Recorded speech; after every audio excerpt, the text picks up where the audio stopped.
The name of my talk is Gatorade is the New Cigarette. And I'm betting that 8 minutes from now, you'll agree with me. This is a statement we've all heard, but I think it bears repeating. This is the first generation of kids that is projected to live shorter lives than their parents. And that's really the genesis for why I'm here today. Our parents were sold a slow death in the form of cigarettes.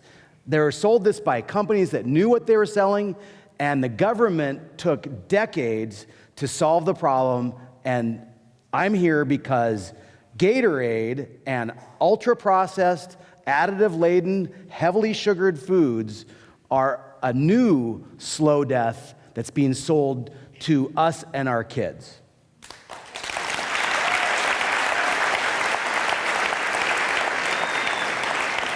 Anybody who's ever smoked a cigarette knows that they're probably the world's worst product, right? When they smell, they make you cough, they make you jittery, they make you sick, and then they kill you. It's like the worst product of all time. But yet, about half of adults in America were once committed, passionate smokers. And smoking was just something that we did. So how did that happen? Well, it's very simple. Advertising. And in the very beginning, the advertising around cigarettes really centered on health claims. Just like Gatorade is being sold to us as something that is necessary for athletic performance and recovery, cigarettes were sold to us, endorsed by physicians, and used as, they made us better athletes. Babies were proponents of cigarettes because mommy was much calmer once she'd had a Marlboro. Bitchy mommy was before the cigarette.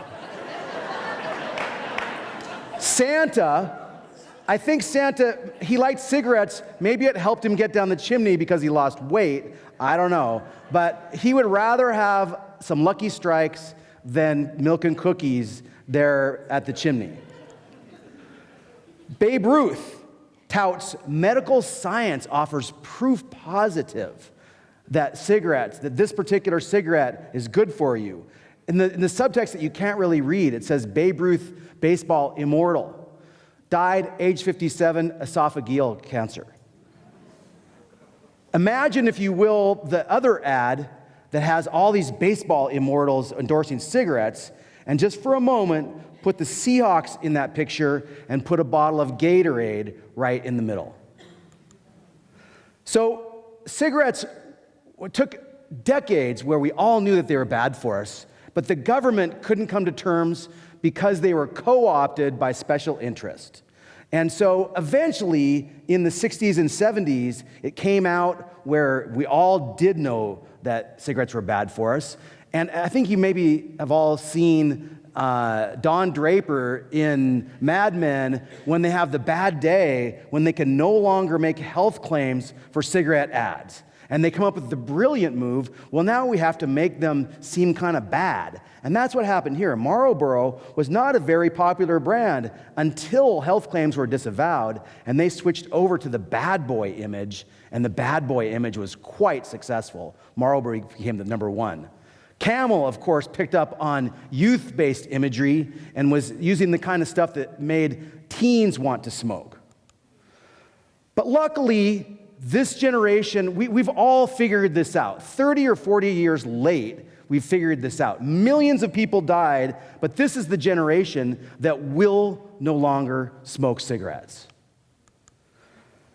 But cigarettes were never as bad for us as a society as diet-related disease. Our food system, our polluted food system, is way worse than cigarettes ever were. You can see this slide about deaths. Not only is it more, but it's accelerating at a very rapid rate. And just like cigarettes, diet-related problems don't just kill you, they also make you sick on the way to that death. So simplistically, sugar isn't the only thing, but sugar is certainly something that is a headliner for health-caused or diet-caused disease. Sugar consumption up, type 2 diabetes up. No one can refute that claim. That is really a big deal. But sugar is also linked to a wide range of other issues, including, at the bottom, fueling the growth of cancer. And we're really coming to learn that carbohydrates and sugars are really big drivers of health problems. Let's talk about how much is in some of these sports drinks. Here's a vitamin water, good for you, right? 2.5 Krispy Kreme donuts. Powerade, 2.5 Kit Kat bars. A Gatorade, 13 cubes of sugar. I can remember as a kid sneaking into the kitchen and eating 2 sugar cubes and feeling like I'd gotten away with murder. And now kids, 6-year-old T-ballers, routinely down a 22-ounce Gatorade with 13 cubes of sugar. Gatorade always wins against water because no one makes as much money off water as Gatorade does, so they can spend more money. So here's how Gatorade and the sugary sports drinks have co-opted the strategies from cigarettes, okay? Makes you a better athlete. We use athletic endorsements about science, about how you recover with Gatorade. We also use the bad boy image. Monster drinks, energy drinks use that bad boy image like Marlboro. And of course, we have Taylor Swift endorsing just like Joe Camel. But what they have that cigarette companies never had is today's modern helicopter parent. And as a longtime youth coach, I can tell you that there's always a big group of parents on the side with a Gatorade to give to their kid because they want to demonstrate that they love them, right? 13 cubes of sugar equals love.